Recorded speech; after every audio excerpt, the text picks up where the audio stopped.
Thank you, Dr. O'Brien. So today we're very fortunate to have two keynotes. It is my pleasure to introduce our first speaker for today, Samirah Horton, a dynamic 16-year-old from Brooklyn, New York, who is making waves as the CEO and founder of You Are Never Too Young to Make a Change.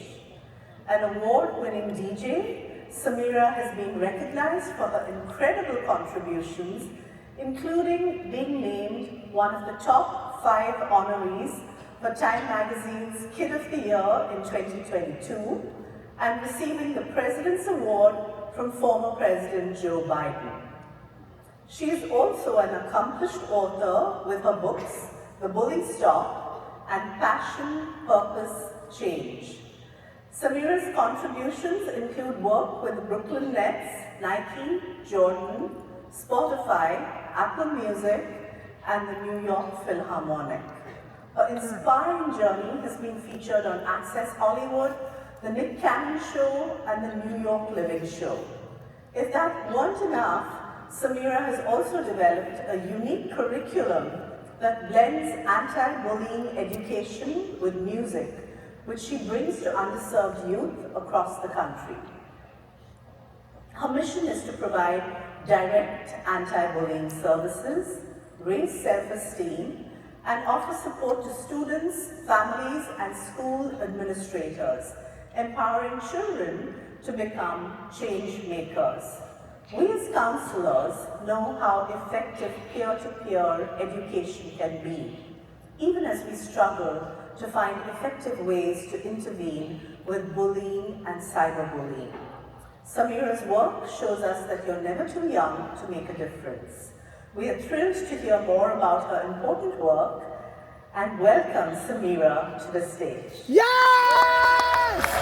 Let's go!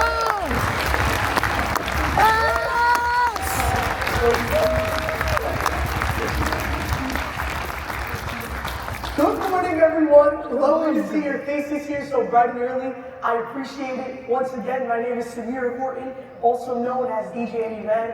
I'm a 16-year-old founder and CEO of You're Never Too Young to Make a Change, a professional DJ, and a public speaker. And I've been doing this for about 10 years. Yes. So a very, very long time.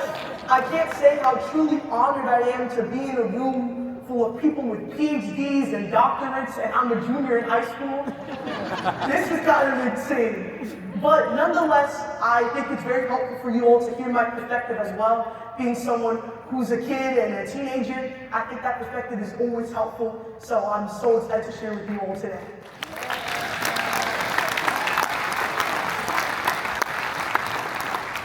So throughout my many years of work, I've spoken to over 80 schools all over the country.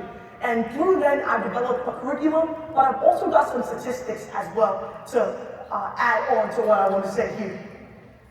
I want to talk about the very real sentiment that is bullying as it relates to mental health. A lot of times we often hear on social media or from other generations besides mine that bullying is a rite of passage, that bullying is something that all children or teenagers must experience when they're in middle school and high school. It's something that builds character. We hear that often. Bullying builds character development. Why is it such a normalized topic? Why do we feel like this is such a normal thing, that bullying is something that everyone has to experience? Over the years, when I'm speaking at these schools, I've noticed that almost 90% of students in the room have experienced bullying. And that's a detrimental rate of students all over the country. Now, I want to put a pin in that statement because we'll come back to that. In order for us to talk about bullying and how it affects mental health, we have to make sure we understand what it is and the sentiments that students may feel when they are bullied. Now, we categorize bullying into 3 main topics. Verbal bullying, which is when words are being said to you in a negative light. Physical bullying, which is the actual act of doing someone harm. And then you have cyberbullying, which has taken an immense rise in the past 4 or 5 years in the rise of social media and with COVID. Now, I would like to make the statement that In one of my songs, when I was very young, as a response to the bullying that I was experiencing, I wrote a lyric that said, "Sticks and stones do break bones, but words hurt too." And I want to kind of dwell on that a little bit because it's very, very important.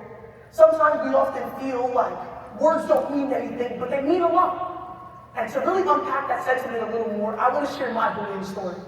I was bullied at a very, very young age because of my voice. I have a very raspy and deeper voice from a lot of the peers around me. I've always been very confident, and I would walk in rooms and exert that on others. And a lot of the peers didn't understand that. They didn't understand why I was the way I was.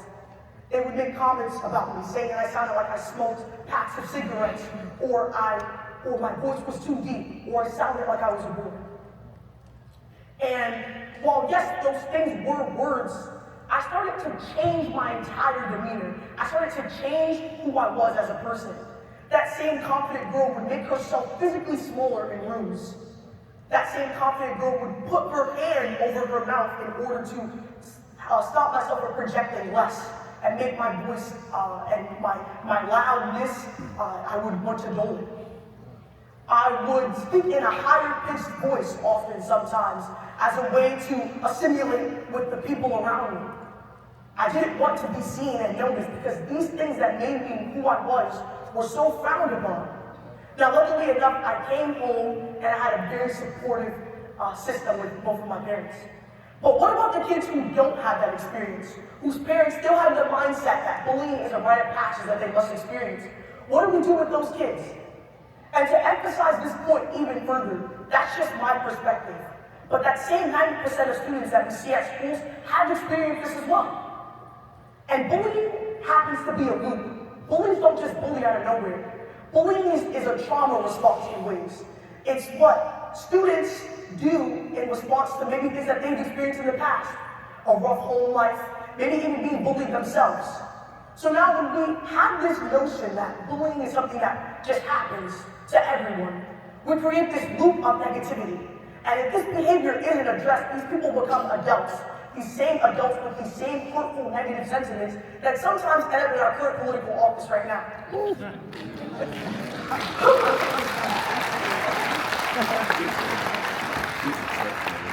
So, the point is to you all, I consider myself a very optimistic person. I don't want to dwell on the negative because you guys, like I said, you guys are very educated. You guys know what bullying is. But I will propose my theory on how we can fix bullying. And it's in my second book. I have 2 books. I'm the author of 2 books. The Bully Stop is first.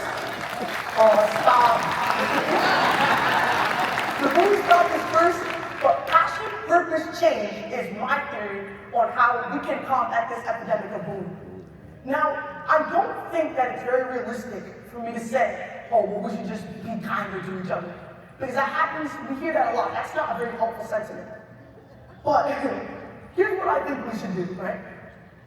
When I was experiencing my story with bullying, like I said, made myself a lot smaller. I wanted to dim myself down.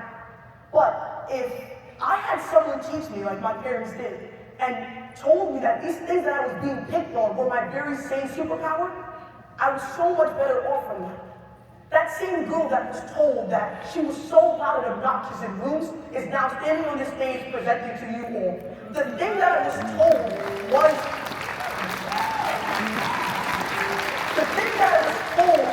that was my Achilles heel, that was my negativity in my life, actually is my superpower. Teach kids and the young people in your life that the things that people are saying that make them different, not even just make them unique, but make them better people and change makers in the world. Sometimes you notice that some of the students that you may work with, they may have aggressive tendencies, as they like to call it. So why don't you get that same kid and put them in martial arts? Teach them peace. Teach them to use the strength that they already possess and put it into something that's more productive. That's purpose. If you have a young girl who loves to dance and express herself, put her in those classes so that maybe she can escape some of the experiences that should be happening at home or at school or internally. That's purpose. Passion is actually acting out what we say we are doing. When I came home and I was bullied, I immediately wrote a song about it. Music has always been a part of me.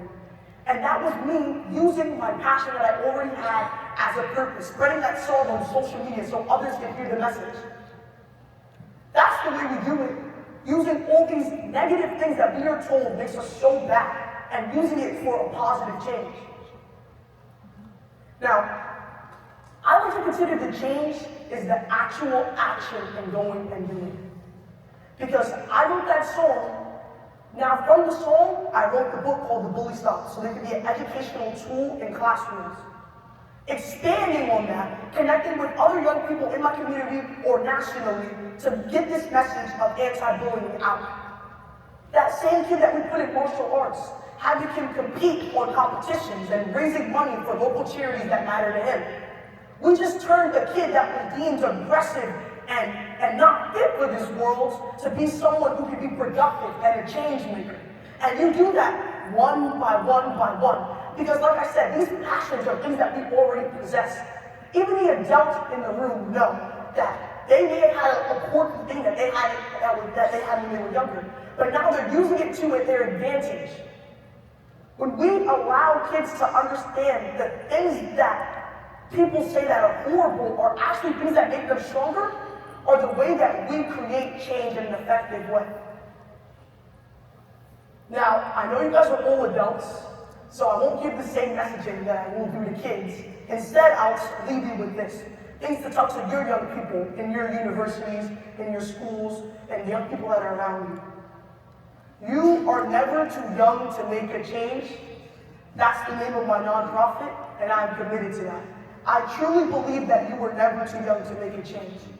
And if we're able to help students who are really in distraught places, who are looking at the world around them and feeling so lost and so broken, who are experiencing cyberbullying when people are hiding behind screens and millions of people are saying hurtful things to them, if you can teach them that their words matter and their opinions are valued, you can have a much better world. So I'll leave you with this and repeat after me. You are never too young to make a change. You are never too young to make a change. One more time. You are never too young to make a change. Thank you, everyone.